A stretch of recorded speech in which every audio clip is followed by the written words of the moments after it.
कहानी की शुरुआत होती है रायलैंड नाम के एक आदमी से, जो इस वक्त एक स्पेसशिप के अंदर था। एक स्लीप कैप्सूल के अंदर वो न जाने कितने वक्त से सो रहा था। धीरे धीरे वो मेडिकली इंड्यूस्ड कोमा से बाहर आया। जैसे ही उसकी आंखें खुली, शिप की एआई मैरी ने उससे कुछ सवाल पूछने शुरू किए ताकि पता चले कि उसकी दिमागी हालत ठीक है या नहीं। लेकिन प्रॉब्लम ये थी कि रायलैंड को इस वक्त कुछ भी याद नहीं था। एक बार में तो उसे अपना नाम तक याद नहीं आया। इस सब से वो बहुत घबरा गया। एक रोबोट आर्म उसकी बॉडी को चेक कर रही थी, पर उसे खतरा समझकर वो घबरा कर टेबल से उठ गया। वो शिप के अंदर भागता हुआ दूसरे लोगों को ढूंढने लगा। थोड़ी देर बाद उसे एक आदमी मिला, लेकिन जैसे ही उसने उस आदमी को देखा वो चौंक गया क्योंकि वो आदमी मर चुका था। अब रायलैंड और ज्यादा घबरा गया। वो जहाज के कॉरिडोर में भटकता रहा और समझने की कोशिश करने लगा कि वो है कहाँ पर। फिर उसे एक बड़ी खिड़की मिली। जब उसने बाहर देखा तो पता चला कि वो तो स्पेस के अंदर है। ये देखकर वो बिल्कुल ही हिल गया। उसने आसपास की मशीन्स देखी और एक अजीब बात समझ आई। वो जानता है इन मशीन्स के बारे में, उसे पता है इन्हें चलाना कैसे है। तब उसे एहसास हुआ कि वो जरूर एक साइंटिस्ट होगा। अगले कमरे ने उसे और भी ज्यादा इमोशनल कर दिया। वहाँ बड़ी बड़ी स्क्रीन्स पर धरती के सुंदर नजारों की वीडियोस चल रही थी। उन वीडियोस ने उसे याद दिलाया कि वो कितनी दूर आ चुका है। उसने साफ कपड़े पहने। तब जहाज की एआई मैरी ने उसे कहा कि अपनी डेली डायरी रिकॉर्ड किया करो, इससे तुम्हारी दिमागी हालत काफी अच्छी रहेगी। लेकिन रायलैंड ने कहा कि मेरी कैप्टन से बात करवाओ। तब मैरी ने बताया कि उसके अलावा क्रू का कोई भी मेंबर जिंदा नहीं बचा, सिर्फ वही अकेला बच पाया है। ये सुनकर रायलैंड ने मैरी से कहा कि शिप को वापस ले चलो, मुझे नहीं जाना जहाँ भी जा रही है ये। लेकिन मैरी ने कहा कि ये कमांड सिस्टम में नहीं है। फिर रायलैंड ने एक स्क्रीन पर सूरज को देखा। उसने सोचा कि वो अभी भी सोलर सिस्टम में है, इसीलिए उसने अर्थ पर मैसेज भेजने की बात की। मैरी ने बताया कि मैसेज पहुंचने में लगभग 12 साल लगेंगे। ये सुनकर वो परेशान हो गया। उसने स्टार मैप चेक किया और समझा कि वो स्टार जो उसे दिख रहा है वो सन नहीं है, ये तो कोई और ही तारा है। उसने फ्यूल लेवल चेक किया और कुछ कैलकुलेशंस की। सारे नंबर देखकर उसे समझ आया कि वो धरती से 113 लाइट ईयर्स दूर है, मतलब घर जाने में तो बहुत टाइम लगेगा।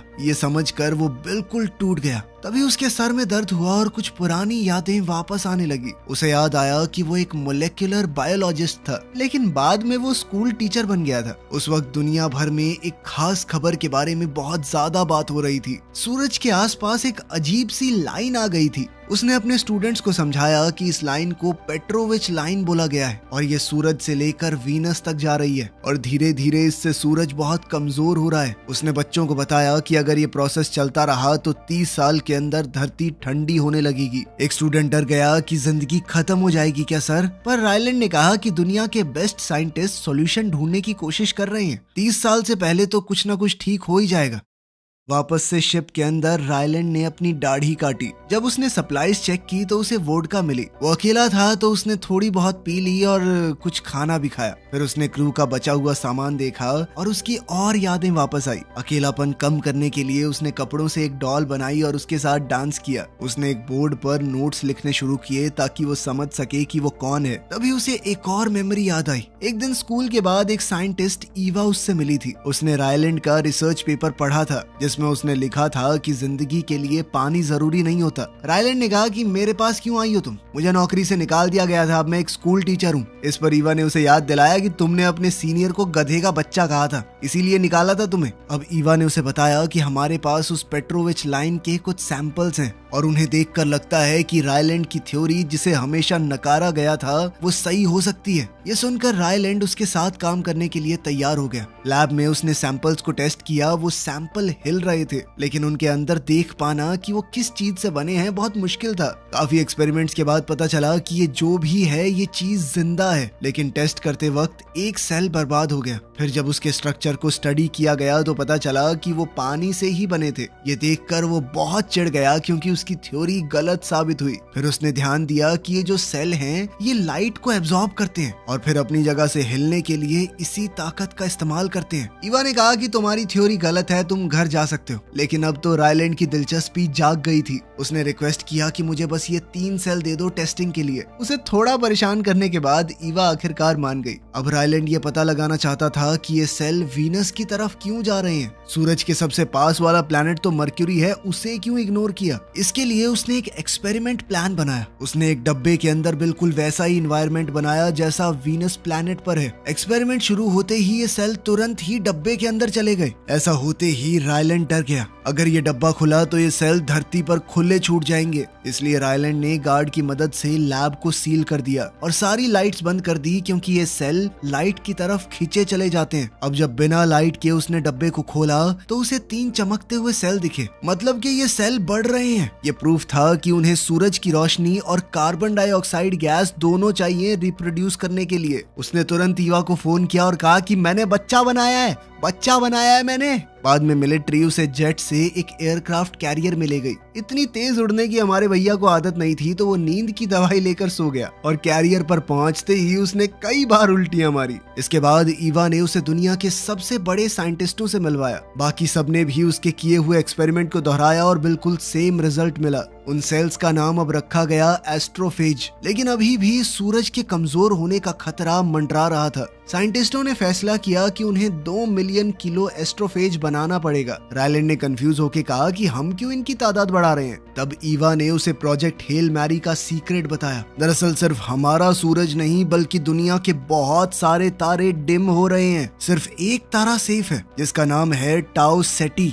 जो धरती से 11.9 लाइट ईयर्स दूर है। प्लान ये था कि एक स्पेस क्राफ्ट टाउ सेटी भेजा जाएगा, ताकि पता तो चले कि उस तारे को कुछ क्यों नहीं हो रहा। इंसानों की बनाई हुई कोई भी स्पेसशिप कभी इतनी दूर नहीं गई। लेकिन ऐसा नहीं है कि हम ऐसा स्पेसक्राफ्ट बना नहीं सकते, बात यह है कि उसे चलाएंगे कैसे। अब तक ऐसा फ्यूल ही नहीं था हमारे पास। लेकिन अब जो ये एस्ट्रोफेज नाम के सेल्स उन्हें मिले हैं, ये बड़ी आसानी से वो फ्यूल बन सकते हैं जो उन्हें वहां तक ले जाएंगे। लेकिन रायलैंड ने बताया कि हमें बहुत ध्यान से इस्तेमाल करना पड़ेगा इसका। ये इतने ज्यादा ताकतवर हैं कि इसके 1 किलो का इस्तेमाल करने से बड़े से बड़ा शहर उड़ जाएगा। ईवा ने उसे समझाया, इसीलिए हम उसे समुद्र के बीच में इस जहाज पर बना रहे हैं। सबसे बड़ी और खतरनाक बात ये थी कि स्पेसक्राफ्ट का फ्यूल सिर्फ एक तरफा ट्रिप के लिए ही काफी होगा। मतलब एस्ट्रोनॉट्स कभी वापस नहीं आएंगे। सिर्फ कुछ छोटे प्रोब्स की मदद से वो डेटा वापस भेजेंगे पृथ्वी की तरफ। और अब इसी मिशन का हिस्सा बन गया था रायलैंड। उसे याद आ गया था कि इस मिशन से वापस जाना तो मुमकिन ही नहीं है। ये मिशन इतना खतरनाक इसीलिए था क्योंकि आज तक कभी किसी ने ऐसा कुछ किया ही नहीं। सिर्फ 3 लोग ही इस मिशन पर आने वाले थे, एक पायलट, एक इंजीनियर और एक साइंटिस्ट। इस मिशन के सक्सेसफुल होने की परसेंटेज बहुत कम थी।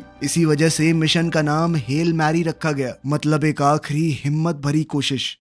अब रायलैंड की ज्यादातर याददाश्त वापस आ गई थी। अब वो दोबारा से अपने साथियों के पास गया। उन्हें देखकर उसका दिल भरा है। उसने उनकी लाशें साफ की, उनकी तस्वीरें उनके कपड़ों की जेब में रखी और उन्हें याद करते हुए भावुक होकर कुछ बातें कही। रोते हुए उसने वादा किया कि वो मिशन को पूरा करने की पूरी कोशिश करेगा। फिर उसने अपने दोनों साथियों की लाशें बाहर स्पेस में भेज दी। कुछ समय बाद मैरी ने बताया कि उनका शिप टाउ सेटी के पास पहुंच रहा है, इसीलिए इंजन्स को बंद कर दिया गया। जैसे ही शिप उस तारे के ऑर्बिट में घुसा तो जहाज की ग्रेविटी बंद हो गई और रायलैंड हवा में तैरने लगा। मुश्किल से खुद को संभालते हुए उसने बाहर देखा। यहाँ पर भी वो पेट्रोविच लाइन मौजूद है, लेकिन तारा एकदम ठीक है। तभी उसने अपने पास में एक और स्पेसशिप देखा, जिसे देखकर वो बिल्कुल हैरान रह गया। जैसे ही वो शिप ज्यादा पास आ गया तो रायलैंड तुरंत पायलट की सीट पर गया और अपने शिप को थोड़ा दूर ले गया। लेकिन थोड़ी देर बाद दूसरा शिप दोबारा से पास आ गया। रायलैंड जितना दूर जाता वो उतना ही नजदीक आ जाता। आखिर में उस अजनबी शिप ने एक छोटी सी चीज उसकी तरफ फेंकी। रायलैंड डर गया कि कहीं ये कोई बम तो नहीं है,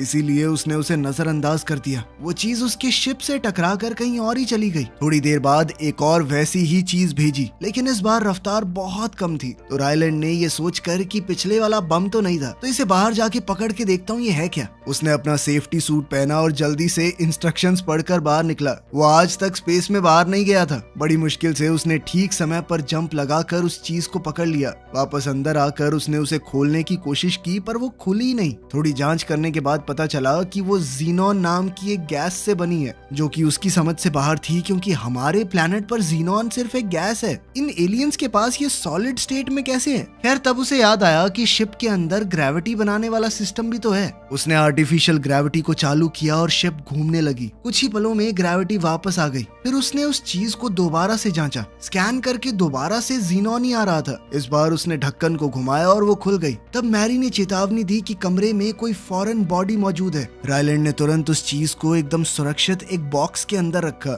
अंदर एक अजीब सी गोल चीज है जिसमें लाइंस बनी हुई थी। उसने दोबारा ढक्कन खोला तो एक और छोटी गोल चीज मिली जिसमें रॉड्स लगी हुई थी। अचानक वो उसके हाथ से छूटकर सीधा खड़ी हो गई। रायलैंड ने उसे तारों के मैप से मिलाया और समझ गया कि ये अजनबी जीव बता रहा है कि वो कहाँ से आया है। ये लोग तो धरती से भी ज्यादा दूर से यहाँ पर आए हैं। रायलैंड ने रॉड्स को अरेंज करके धरती की लोकेशन दिखाई और इस चीज को वापस उस अजनबी शिप की तरफ भेज दिया। कुछ देर बाद वहाँ से एक सुरंग जैसी चीज बनने लगी। रायलैंड समझ गया कि ये दोनों शिप्स को जोड़ने की कोशिश हो रही है। उस सुरंग ने दोनों शिप्स को जोड़ दिया। रायलैंड सूट पहनकर ध्यान से सुरंग पार करके दूसरी शिप की खिड़की तक पहुंचा। अचानक उसकी खिड़की के पीछे कुछ हिलता हुआ दिखा। वो इतना घबरा गया कि सुरंग में पीछे गिर गया। बड़ी मुश्किल से दीवार पकड़कर उसने खुद को संभाला। फिर दोबारा खिड़की के पास गया। इस बार उसने एक अजनबी का हाथ हिलता हुआ देखा। उस प्राणी ने कुछ छोटे खिलौने दिखाए, एक छोटा रायलैंड और एक छोटा शिप का मॉडल। उन खिलौनों को हिलाकर उसने इशारा किया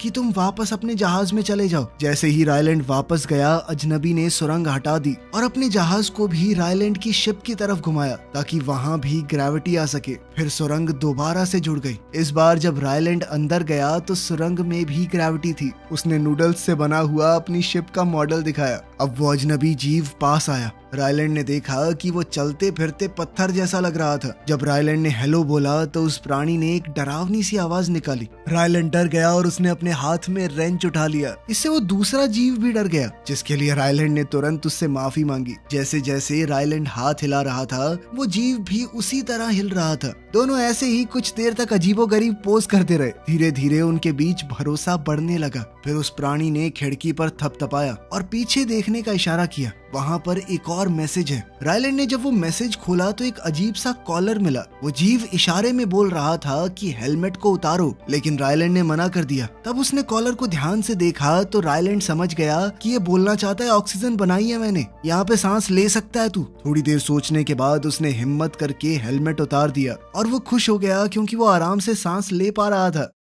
बाद में उसने पहले वाले मैसेज को दोबारा देखा और समझा कि उसने पेट्रोविच लाइन दिखाई थी। मतलब वो एलियन भी यहाँ पर इसी प्रॉब्लम का आंसर ढूंढने आया है। रायलैंड सुरंग में वापस गया और इशारा किया कि दोनों मिलकर काम कर सकते हैं, लेकिन पहले उन्हें आपस में बात करना सीखना होगा। उसने सोचा कि मैथ्स तो यूनिवर्सल है, वो हर जगह एक जैसा होता है, इसीलिए उसने नापने वाली टेप दिखाई। लेकिन वो जीव तो उसके साथ खिलौने की तरह खेलने लगा। फिर उसने घड़ी दिखाई, लेकिन तब भी कुछ समझ नहीं आया। तब रायलैंड ने देखा कि उस अजनबी जहाज में अंधेरा है और इस जीव का कोई चेहरा नहीं है। उसने अंदाजा लगाया कि ये जीव अंधा हो सकता है ये आवाज के गूंजने से रास्ता समझता हो। रायलैंड ने उस जीव का नाम रॉकी रखा। फिर वो अपने शिप में गया और घड़ी को बदला ताकि उसके नंबर ऊपर उभर आए। जब उसने उस जीव को दिखाया जिसका नाम अब उसने रॉकी सोचा था, तो रॉकी ने नंबर्स महसूस किए और खुशी से छोटा सा डांस करने लगा। रायलैंड ने उसे थम्स अप सिखाने की कोशिश की, लेकिन रॉकी के हाथ की बनावट अलग थी, इसीलिए वो हमेशा थम्स डाउन करता था। थोड़ी देर बाद रॉकी एक और चीज लेकर आया जिसमें घूमने वाला निशान है। रायलैंड समझ गया कि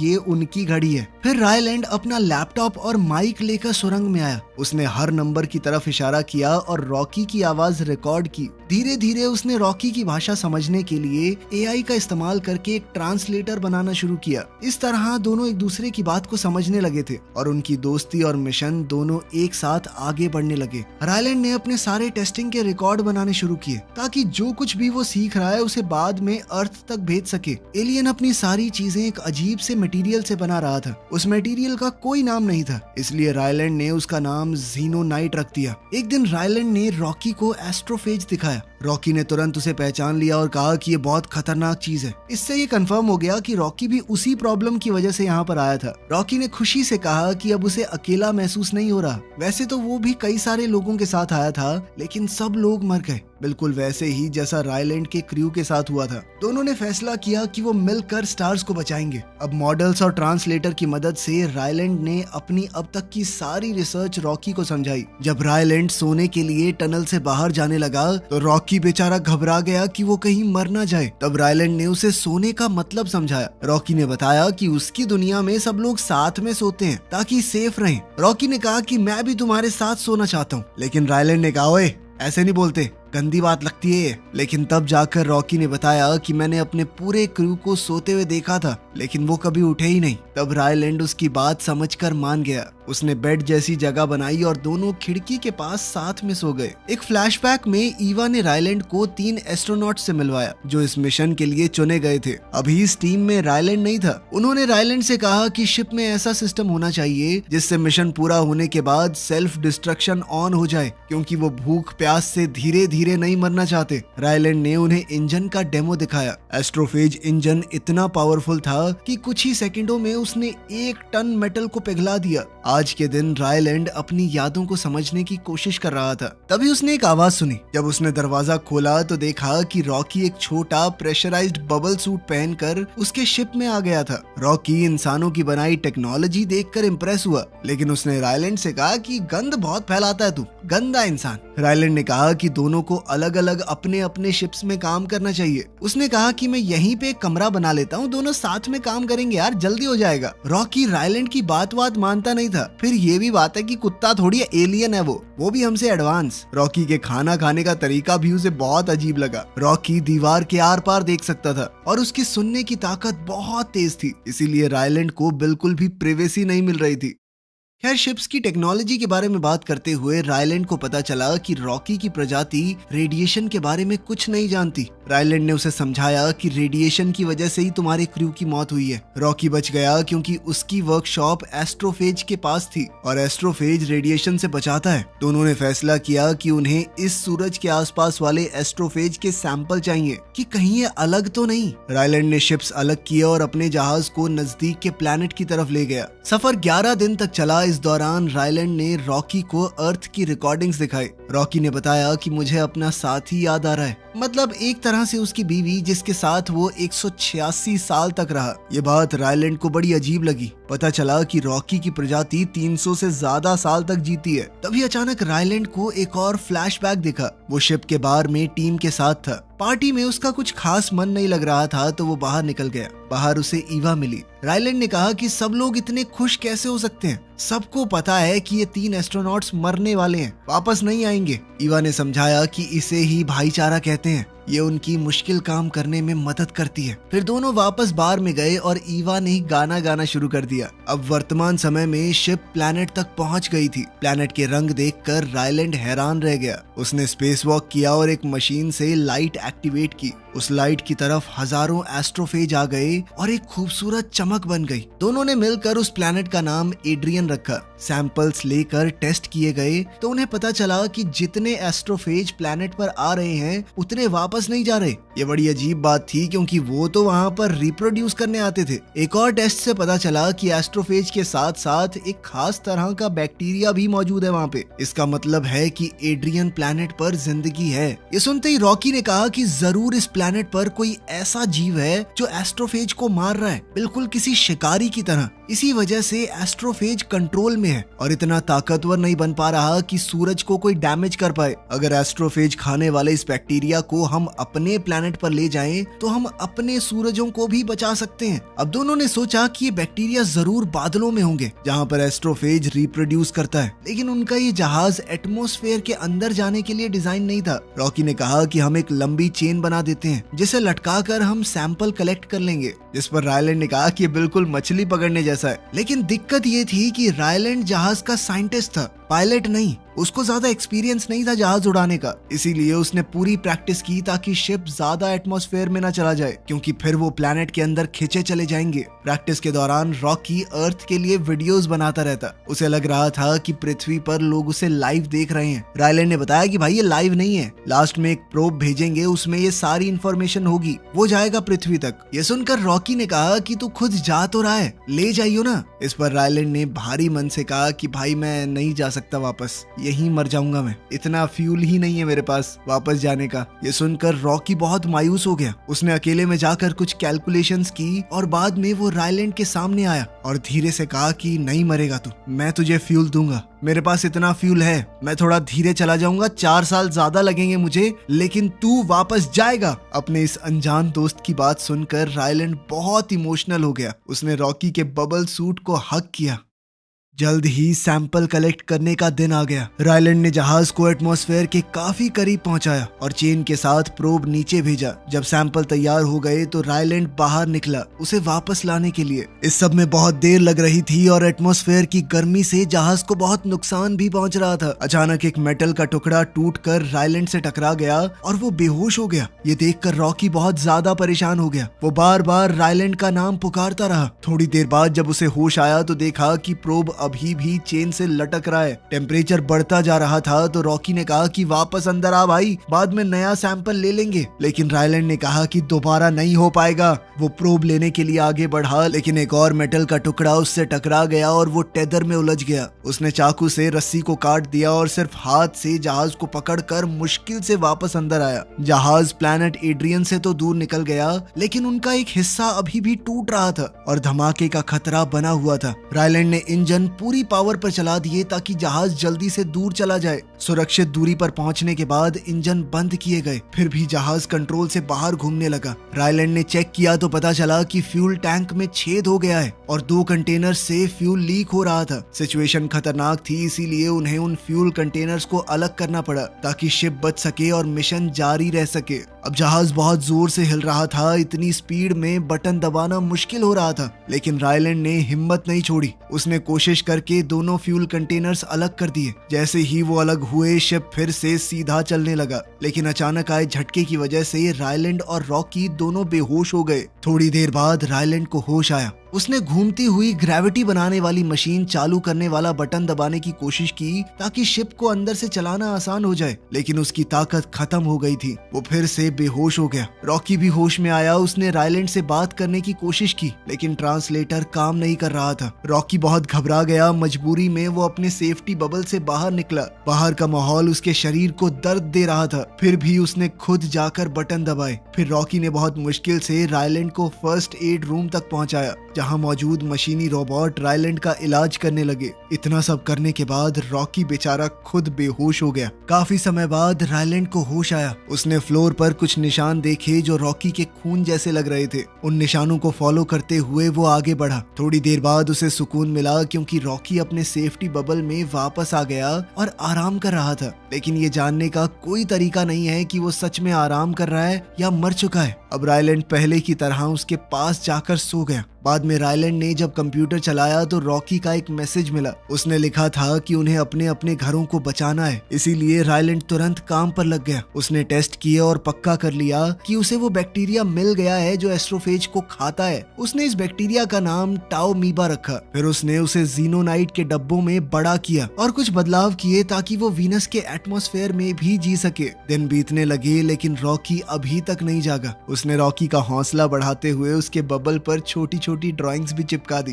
कुछ देर बाद रायलैंड थोड़ी देर के लिए सोया। अचानक एक आवाज से उसकी आंख खुल गई। उसने देखा कि रॉकी ठीक हो गया था। खुशी के मारे उसने तुरंत रॉकी को गले लगा लिया। अब दोनों ने मिलकर चेक किया कि वो बैक्टीरिया कितना हो गया है। अब वो बैक्टीरिया काफी मात्रा में तैयार हो चुका था। इसका मतलब है कि वो घर वापस जा सकते हैं। दोनों ने खुशी मनाई और आसमान में रंग बिरंगे पटाखे फूटते हुए देखे। रॉकी ने अपने हाथों और पैरों पर जीनोनाइट लगाकर एक खास तरह के कपड़े पहने और बताया कि खास मौकों पर हम यही पहनते हैं। रायलैंड ने कागज की टोपियां बनाई। साथ ही उसने रॉकी को इंसानों के ज्ञान से भरा हुआ एक लैपटॉप दिया और साथ में यादगार के तौर पर एक स्पॉन्जी बॉल भी। रॉकी को बुरा लगा कि उसके पास देने के लिए कुछ नहीं है। तब रायलैंड ने कहा कि गिफ्ट के तौर पर तुम मुझे अपनी शिप दिखा सकते हो। जब दोनों शिप दोबारा जुड़ गए तो रायलैंड ने जीनोनाइट से बना हुआ सूट पहना। रॉकी ने उसे अपने शिप का टूर करवाया। उनका जबरदस्त टेक देखकर रायलैंड हैरान हो गया। इस दौरान उसकी पुरानी याद फिर से वापस आई। उनका मिशन लॉन्च होने से बस 3 दिन पहले रायलैंड और एवा बात कर रहे थे। तभी अचानक से लैब में धमाका हो गया और बिल्डिंग में आग लग गई। पता चला कि लैब में वो धमाका एस्ट्रोफेज को संभालते वक्त हुई गलती की वजह से हुआ था। इस हादसे में वो साइंटिस्ट एस्ट्रोनॉट मारा गया जो इस मिशन पर जाने वाला था। नया साइंटिस्ट तैयार करने का समय नहीं था, इसीलिए ईवा ने रायलैंड से मिशन पर जाने को कहा, लेकिन रायलैंड ने मना कर दिया। दोनों के बीच में बहस हुई। ईवा ने याद दिलाया कि तुम्हारे पास खोने को कुछ नहीं है, परफेक्ट परफेक्ट कैंडिडेट हो तुम, ना परिवार ना गहरे दोस्त, तुम्हारा तो कोई पालतू कुत्ता तक नहीं है। उसने रायलैंड से कहा कि 3 घंटे ले लो और सोचो इस बारे में। 3 घंटे पूरे होने के बाद रायलैंड ने एवा से कहा कि वो अभी भी मिशन पर नहीं जाना चाहता। एवा ने उसे समझाया कि सबकी भलाई के लिए जरूरी है। मान लिया कि स्पेस में तुम मरोगे, लेकिन अगर ये मिशन पूरा नहीं हुआ तो यहाँ पर सब लोग मरेंगे। जितने बच्चे तुमने पढ़ाए हैं, मासूम लोग, औरतें, बूढ़े, जवान, सब मरेंगे। अब रायलैंड भागने की कोशिश करने लगा, लेकिन सिक्योरिटी ने उसे पकड़ लिया और बेहोश करने वाली दवा दी, जिसके बाद उसे जबरदस्ती जहाज पर भेजा गया। वर्तमान समय में रॉकी ने रायलैंड की शिप का डैमेज ठीक करने में मदद की। अब सच में घर लौटने का समय आ गया था। दोनों एक दूसरे को अलविदा कहते हुए बहुत इमोशनल हो गए। जाने से पहले रायलैंड ने एकदम हीरो वाले अंदाज में रॉकी से कहा, ठीक है भाई, फिर मिलेंगे। लेकिन रॉकी ने कहा कि ये तो अजीब बात हो गई, क्योंकि हम दोबारा कभी नहीं मिलने वाले। इस पर रायलैंड ने कहा कि कभी इतना श्योर नहीं होना चाहिए चीजों को लेके। फिर दोनों अपनी अलग अलग दिशाओं में निकल गए और रायलैंड को दोबारा अकेले रहना सीखना पड़ा। थोड़ी देर बाद शिप के एआई सिस्टम मैरी ने बताया कि जहाज के अंदर कंटेमिनेशन हुआ है, कोई दूसरी दुनिया का जीव घुसा है यहाँ पे। रायलैंड ने इंजन बंद कर दिए और जाके चेक किया। उसने देखा कि उस बैक्टीरिया टाओमीबा ने जीनोनाइट का डब्बा तोड़ दिया था। उसने तुरंत पूरे बैक्टीरिया को एक बंद डब्बे में डाल दिया। पर तभी उसे याद आया कि रॉकी का क्या हाल होगा। उसका तो पूरा जहाज ही जीनोनाइट से बना हुआ है। अगर टाओमीबा वहां पहुंच गया तो वो फ्यूल खा जाएगा, रॉकी स्पेस में ही फंसा रह जाएगा। अब रायलैंड ने जल्दी से हिसाब लगाया। वो रॉकी को बचाकर पृथ्वी पर तो नहीं पहुंच सकता। इन दोनों कामों को करने का उसके पास फ्यूल नहीं है, लेकिन अपने सबसे अच्छे दोस्त को मरने देना उसे मंजूर नहीं था। इसीलिए उसने अपनी सारी रिसर्च और टाओमीबा का बहुत सारा स्पेसिमेन एक प्रोब में डालकर पृथ्वी की तरफ भेज दिया, बिल्कुल पहले के प्लान की तरह। इसके बाद उसने शिप का रास्ता बदल दिया और हिसाब लगाया कि रॉकी कहाँ पर होगा। कुछ दिन बाद उसे रॉकी की शिप मिल ही गई। रायलैंड बाहर निकला और स्पेस वॉक करके उसके पास गया। उसने जोर जोर से खिड़की पर हाथ मारा। रॉकी आया और उसे अंदर ले गया। कई सालों बाद वो प्रोब आखिरकार पृथ्वी पर पहुंच गया। ईवा ने रिकॉर्डिंग्स में रॉकी को देखा। अर्थ का टेम्परेचर काफी कम हो चुका था, लेकिन अब लोगों के पास अपने सूरज को बचाने का तरीका था। वहीं दूसरी ओर हम रॉकी के प्लैनेट को देखते हैं, जो पहले ही बच चुका था रायलैंड की वजह से। एलियंस ने रायलैंड का धन्यवाद करते हुए उसके लिए पृथ्वी जैसी ही जगह बना दी थी। साथ ही उसने एलियंस की भाषा भी सीख ली थी और अब बिना ट्रांसलेटर के वो रॉकी से सीधी बात करता था। एक दिन रॉकी ने बताया कि साइंटिस्टों ने एक नया स्पेसशिप बना दिया है, जिससे रायलैंड चाहे तो पृथ्वी वापस जा सकता है। लेकिन रायलैंड ने कहा कि मुझे सोचने के लिए थोड़ा वक्त चाहिए। इस पर रॉकी खुश होकर बोला कि भाई जितना चाहिए उतना टाइम ले। दरअसल रायलैंड वहीं रहकर अब एलियन बच्चों का टीचर बन चुका था। वीडियो पसंद आई तो लाइक कर देना, चैनल को सब्सक्राइब कर लेना। मिलते हैं अगली वीडियो में।